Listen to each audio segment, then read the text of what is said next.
कधीच नाही चुकणार तुमचे फेवरेट टीव्ही शोज झी5 सोबत, तेही एकदम फ्री। तुम्ही आला गप्पा मारून? कसलं काय मारायच्या होत्या रोमॅन्टिक गप्पा, पण दोघेही सिरियस झालो। काय करणार, स्ट्रेसच तेवढा आहे यार। का काय झालं? सूर्या तुला तर माहिती आहे, तुळजाचं तिच्या मनाविरुद्ध साखरपुडा झालाय। कधीही घरचे लग्न लावून देतील आणि तिला ते करायचं नाहीये। सूर्या आता आमच्या लग्नाचं सगळं तुझ्या हातात आहे, प्लीज आम्हाला हेल्प करशील? हे बघ, तुझ्या भरोश्यावर मी तिला परत घरी पाठवतो। सूर्या तुला हे लग्न कुठल्याही परिस्थितीत थांबावं लागणार आहे, प्लीज आमच्यासाठी करशील इतका? माझ्यासाठी राहू दे, पण तुझ्यासाठी प्लीज। करीन की, दोस्ती केले तर निभावायला तर लागणारच ना। पक्का ना? पक्का। Thank you so much Surya, thank you. Bye sweetheart, येतो। बाय सूर्या। सूर्या, मला खरं सांग, कसा वाटलं तुला सिद्धार्थ? नाही भारी, विषयच नाही। हो ना, आम्ही एकमेकांसाठी खूप परफेक्ट आहोत ना। बघ ना, दोघेही डॉक्टर आहोत, दोघांचे विचारही जुळतात, आणि ती जी पुरुषांमध्ये जी टिपिकल मेंटॅलिटी असते ना, की बाईने चौकटीतच राहावं, तशा विचारांचा अजिबात नाहीये सिद्धार्थ, आणि म्हणून मी त्याच्या खूप प्रेमात आहे। लग्नानंतर बघ, मी खूप सुखात राहणार आहे त्याच्यासोबत। खरंय तुझं, लक्ष्मीनारायणाचा जोड आहे तुम्ही दोघं। सोडून तुला दुसरं कोणी शोभलं बी नसतं। हो, पण हे माझ्या घरच्यांना कोण सांगणार? सूर्या, मला नाही करायचंय रे त्या सत्यजित सोबत लग्न, आणि डॅडींसमोर तर आमचं कोणाचंच चालत नाही। सूर्या, आता तुलाच माझी मदत करावी लागेल। माझं सुख आता तुझ्याच हातात। आयुष्यात माझी फक्त एकच इच्छा आहे रे, की माझं लग्न सिद्धार्थ सोबत व्हावं, आणि ते जर नाही झालं तर मी मरून जाईन रे। मी माझ्या जीवाचं बरं वाईट करून घेईन, पण त्या सत्यजित सोबत नाही लग्न कर। तुझा काय पण काय बोलतीस ग? आणि तू तशी वेळ माझ्यावर येऊ देणार नाही याची खात्री आहे मला। आत्या का फोन करते? हा आत्या। सूर्या, तुम्ही पोचलात का देवळात? नाही का, काय झालं? शत्रू आणि सत्यजित तुळजाला भेटायला म्हणून देवळात यायला निघालेत। त्यांना जर तुळजा देवळात भेटली नाही ना, तू काळजी करू नको, आम्ही निघतो लगेच। हा बर बर। काय झालं? तुळजा, आपल्याला लगेच निघायला लागेल। चल म्हणजे चल चल, झालं तरी काय?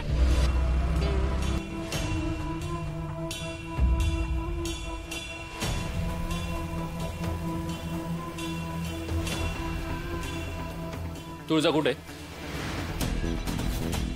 तू काय काय विचारतोय मी? तुळजा कुठे? ती सूर्याच्या घरला गेली। सूर्याच्या बहिणींनी तिला बोलवलं होतं कालच्या जत्रेतली वस्तू दाखवायला। आता इतक्यातच गेली ती। हा, आणि हितलं बी सगळं आत्ताच उरकले। मी घरलाच यायला लागले होते। आपण एक काम करूया, आपण सगळी घरला जाऊया, ती येईल मागणं। ठीक आहे, जाऊया आपण घरी, पण तुमच्या नाही, सूर्याच्या। तिथं आपलं काय काम आहे?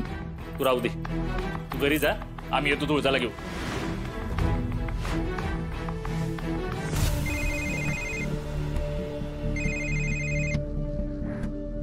हा बोल मला ना ते। सूर्या, अरे कुठं आहे तुम्ही?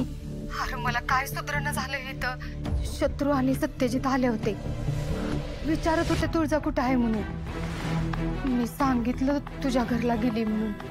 आता ती दोघ जण तुझ्या घरला यायला लागल्यात। कुठं आहे तुम्ही? अगं मला आला होता शालनाथ त्याचा फोन. आम्ही निघालोच आहे. तू नको काळजी करू, पोचतो आम्ही. हं, गाडीवर आहे. बरं झालं. ठेवते.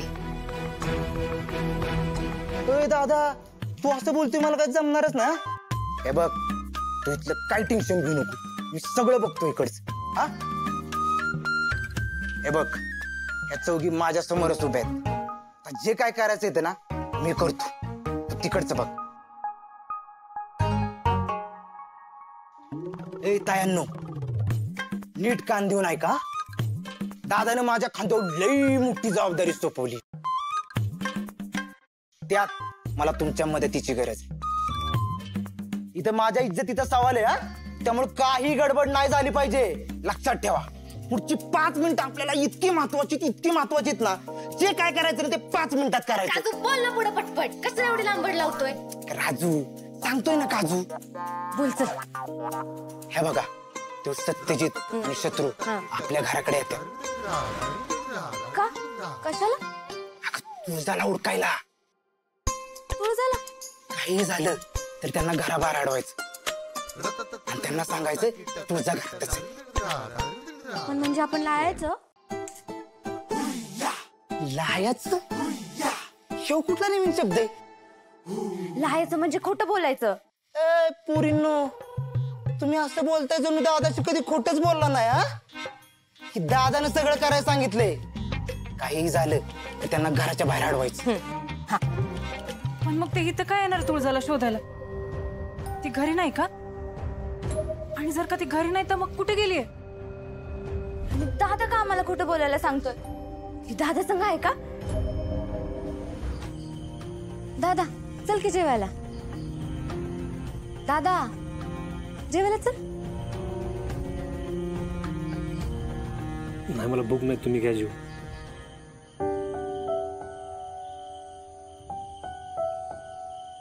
दादा नाराज दिसतोय. का? अगं का काय? त्याला तुळजा आवडायची ना. आता तिचं लग्न दुसऱ्याशी ठरलंय म्हणल्यावर तो नाराज होणारच की. खरं आहे तुझं. लहानपणापासून दादाला तुळजाच तुझी बायको होणार म्हणून चिडवायचे सगळे.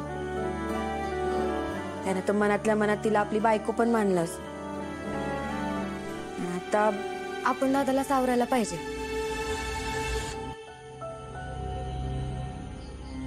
दादा चल की जेवायला. नाही मला भूक, तुम्ही घ्या जेव. अरे असं कसं चालेल? तू नाही जेवला तर आमच्या घशाखाली घास उतरणार आहे का? आणि तूच तर म्हणतोस ना, आपण किती जरी खचलो, किती जरी संकट आली, किती जरी राग आला तरी जेवणावर राग नाही काढायचा. काही पण झालं तरी जेवायचं. पोटात एकदा का जेवण गेलं ना की सगळ्याशी लढायची आपल्याला ताकद मिळते. मग आता तू तसं वागून कसं चालेल? तू नाही जेवलं तर आम्ही पण नाही जेवणार. हा, तुला आवडेल का आम्ही उपाशी राहिलेलं?